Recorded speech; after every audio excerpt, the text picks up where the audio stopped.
In the balance, we have new exclusive NewsNation polling on COVID regulations. 63% of Americans still concerned about COVID-19. Cases have begun to climb once again, this time mainly due to that more contagious BA2 variant Janelle was just mentioning. But while it remains an issue for the majority of Americans, over 50% actually believe inflation is the biggest problem facing the United States. COVID ranks second at 21%, followed by crime at 16% and unemployment at 11%. And when it comes to handling a possible new surge, again, 64% of people say they would support a return to mask mandates, while 36% oppose the idea. For vaccine mandates, those numbers shift just slightly, with 60% in favor and then 40%, a slight jump, against vaccination requirements. However, the view on stay-at-home policies is split fairly evenly. In early 2020, many governors issued those orders, which included shutting down non-essential businesses.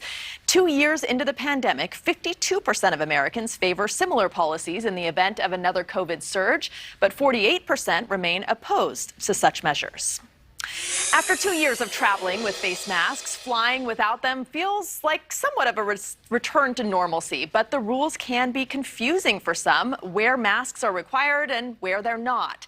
NewsNation's Kelsey Kernstein took a round trip from Chicago to Detroit to see how the end of mandates is playing out for passengers.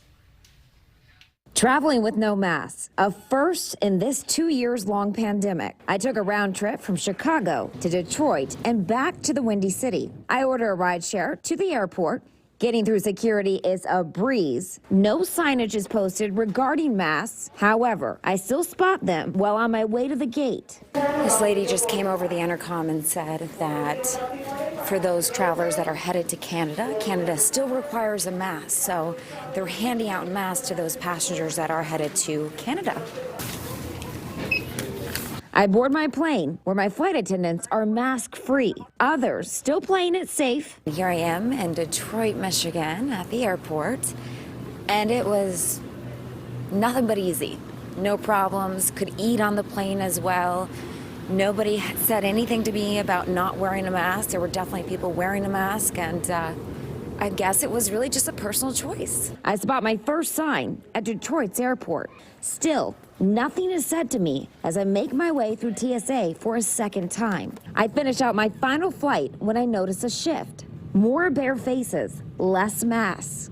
As the day went on, I have seen a lot less people wearing masks. Beginning of this day, a lot of people wearing masks, and on my last flight, I would say the majority were not wearing masks. That was Kelsey Kernstein reporting, and we have breaking news on this story just in. The CDC just asked the DOJ, the Department of Justice, to appeal the court decision that removed COVID-19 face masks and that requirement on public transportation. That was via the CDC. We will, of course, stay on this. It is confusing as the requirements continue to change back and forth. Thank you for watching. Click the red subscribe button below so you can get more of NewsNation's fact-driven, unbiased coverage.